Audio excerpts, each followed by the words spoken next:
Let's bring in Joel Klatt, voice of college football, be calling the Holiday Bowl Friday in San Diego. Okay, so it's Miami and Ohio State. I think it's low scoring. I think it's close. What would Miami have to do to beat the Buckeyes?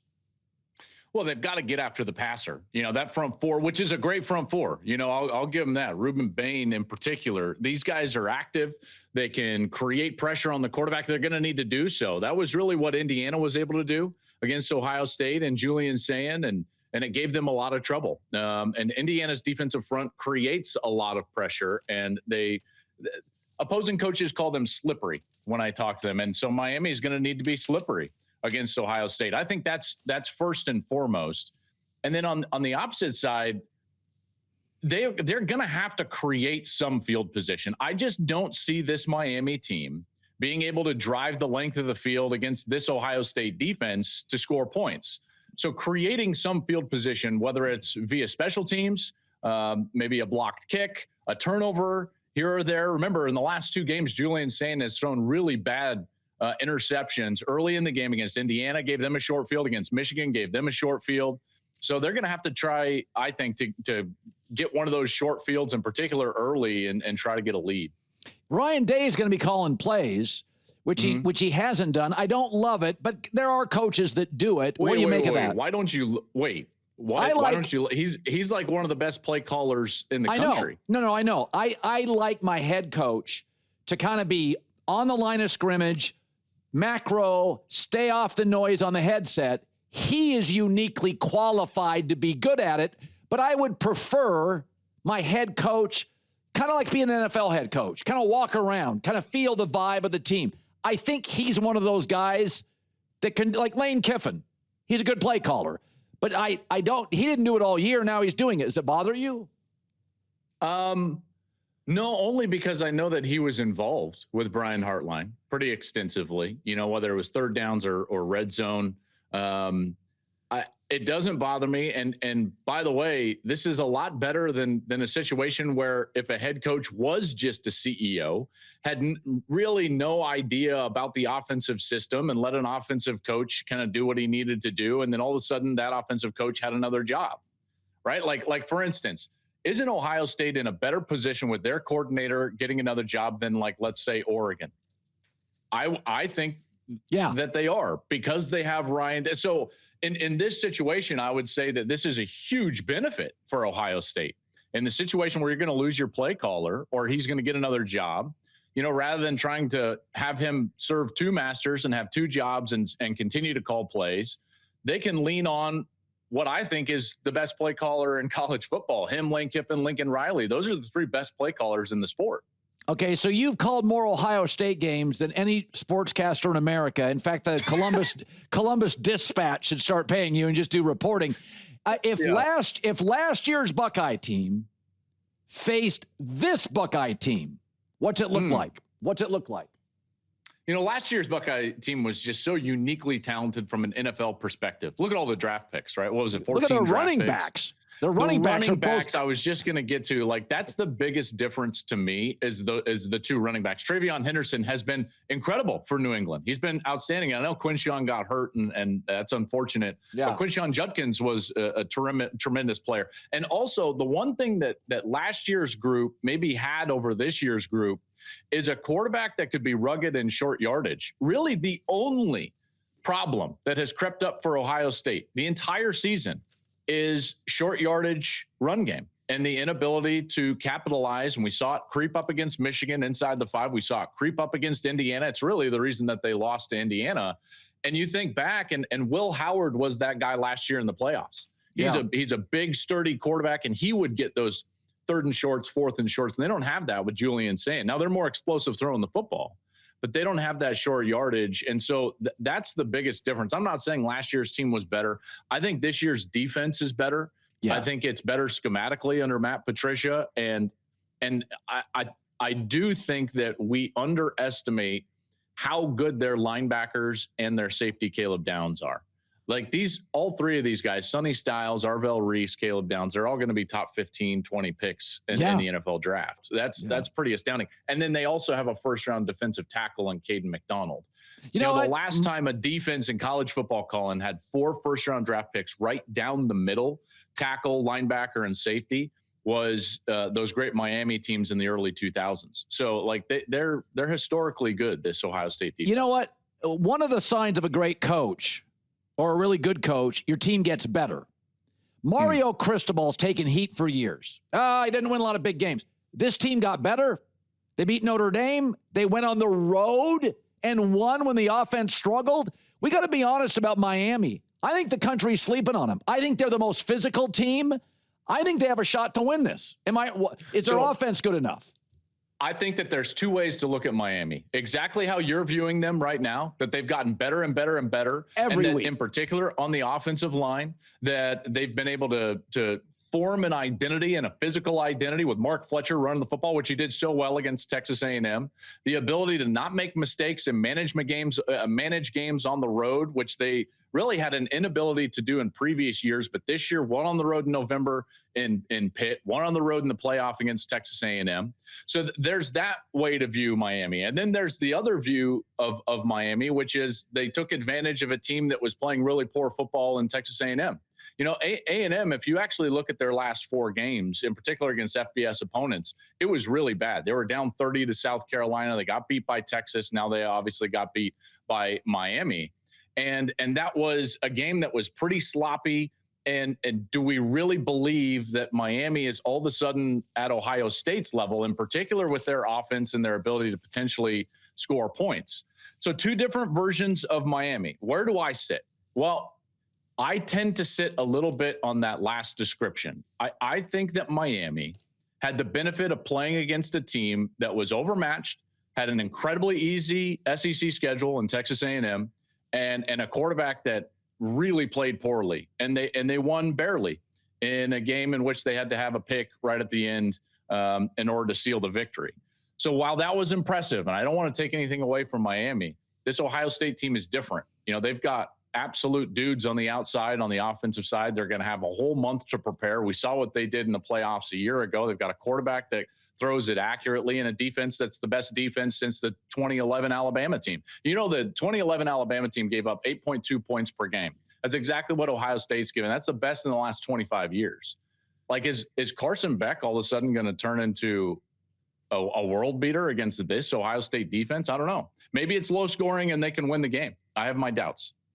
Okay, so Thursday, you got Oregon at Texas Tech. I think it's low scoring and close. Alabama, Indiana. I like Indiana. Ole Miss, Georgia. They played a close game the first time. I watched that. Georgia's going to win, I think, by about a touchdown. I think there is some influence with Kiffin leaving the building. Let's talk Oregon for a second. Mm-hmm. This is a really good physical defensive front. It's a step up in class for Texas Tech. They haven't played a team like this. Here's what I'm rooting for. Is that Dante Moore wins, but he struggles, and it becomes abundant. You want to see him come back? Well, I think he has to. He's 20 years old with 18 starts. I think he should. Now, Mendoza's a different ballgame. 2 years at Cal, getting beat up, goes to Indiana. He played really good in spots this year. Dante Moore's a kid. He's a kid. He should not be in the NFL. If he got drafted by like somebody to the Jets, he'd be like 21 years old in New York. It's like, oh, man overboard. That's a disaster. So Dante Moore, I think, is really good. What do you think transpires in that game? Because this is a big boy pass rush. Texas Tech has got Sunday dudes up front. Yeah, they do. The defensive line is tremendous. Romello Height. I look at this defensive front 7 for Texas Tech, and I think it's one of the best in the country. Jacob Rodriguez, the linebacker. And they're going up against an offense in Oregon that's the number 2 rush yards per rush offense in the country. They've been running the football, in particular in the back half of the year, as well as anybody. And so that's a good on good matchup. And I can't wait to see how it plays out. To me, I think that Oregon has the ability to be more explosive on offense, which is going to be the difference in this game, is that they can score in a hurry. Not that Texas Tech can't, but You said it there in your setup, and I think that this is going to become kind of the biggest issue in this game, and in particular early. When Texas Tech lines up in this game, they're going to look across the field, and they will have not seen anybody like Oregon. Not all year. Not all year. All due respect to Utah and BYU, the best quarterback that Texas Tech faced, they lost to. That was Sam Leavitt from Arizona State. Meanwhile, Oregon's going to line up, and they're going to be like, yeah, we've seen this. We've done this. We just faced Ohio State in the Rose Bowl last year. We faced Indiana this year. They're the number one team in the country. We played in the whiteout. We played USC late in the season. We've seen these type of players, and I don't think they're going to be overwhelmed. And I think Dan Lanning also has this team thinking about this game as a start to the season. Remember, it was 12 months ago they got run out of the building at the Rose Bowl. Yeah. And to them, they've been waiting to get back to this point. This is the start of Oregon's season. And I don't know if you can say that about Texas Tech, but man, I do think this is going to be a good game, a really good game. Tech is an excellent team. Okay, I think Indiana is going to beat Alabama because I watched Indiana play 6 times, and I got the exact same team every time. Yep. I didn't watch Alabama. Exact same team. I watched Alabama. I love Kalen DeBoer. I didn't see a game where I got 4 consistent quarters. You get good team or bad team. I think Indiana's kind of being disrespected. The odds makers have said Indiana by a touchdown. It's hard to find anybody in the media that likes Indiana to win. I think they could win. I think they could win going away. Possibly. Now, I had it at a close game. I've got Indiana winning this. I think it was 24-21. And the reason is because I think Ty Simpson's elite. Colin, he is an elite quarterback. You should see him on film because they don't protect him very well. His footwork is incredible. He throws the ball really well down the field, hyper accurate, big boy throws. These are not just bubble screens on the outside that you see some of these quarterbacks throw. Huge throws down the field. And that's the only concern for Indiana is the fact that Ty Simpson in that passing game is elite. Now, in every other area of this game, Indiana has the advantage. They've got great players. They're going to play in the NFL. I don't think they're going to be overmatched from a personnel standpoint. And there's one other thing that I think normally when we get to this time of year, people start talking about, and in the past, this was absolutely accurate, and I'm sure you did the same. They would say like, well, they haven't seen that SEC speed, right? Well, look at what's going on in the bowl season in the last 2 and 3 years is that the SEC has gone out in bowl season and gotten drilled from around the country. Virginia beat the SEC. Like everybody's beating the SEC. Also, I think they're 2-4 in bowl season. And last year, they haven't played for a national championship in the last couple of years. I think what's fascinating for the media types, maybe us included, is that we still look at the brand. That's right. And we don't look at the players.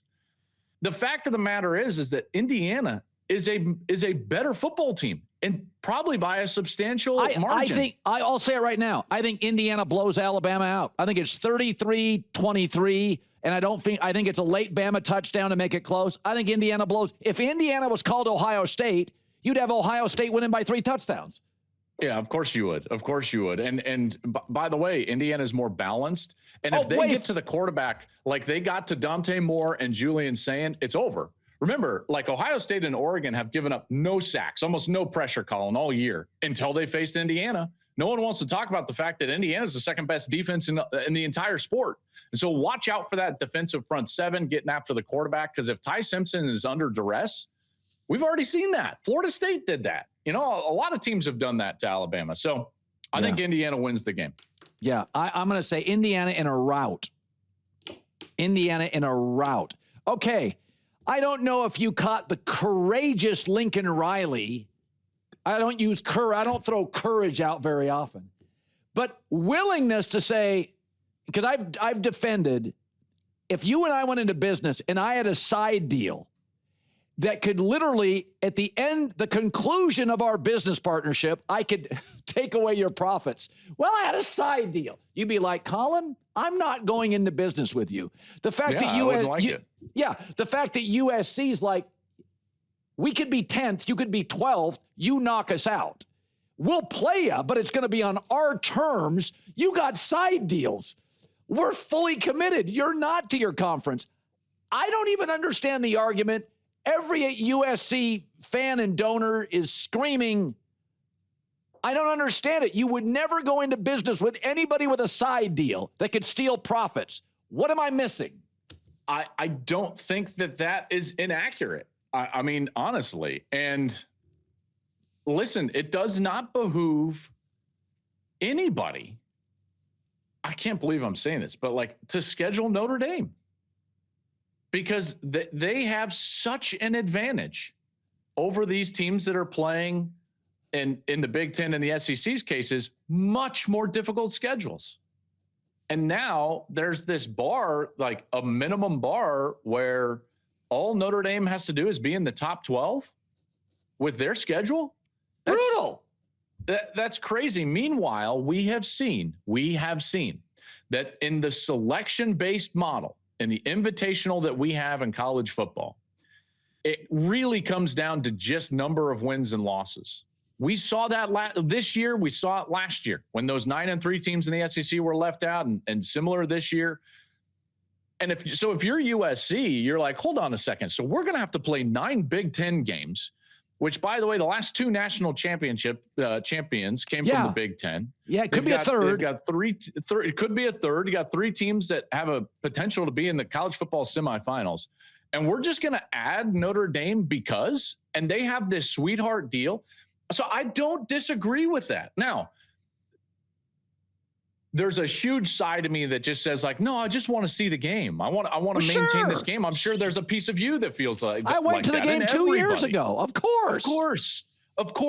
But it doesn't make any sense. It doesn't make any sense for USC. And because that, they've got to look out for themselves. And until I think Notre Dame should join a conference. And I get a lot of heat for always saying that, but it's time. It's time. I think that them joining a conference would be better for college football. Hey, thanks for watching. If you enjoy that clip, make sure you click subscribe somewhere down here.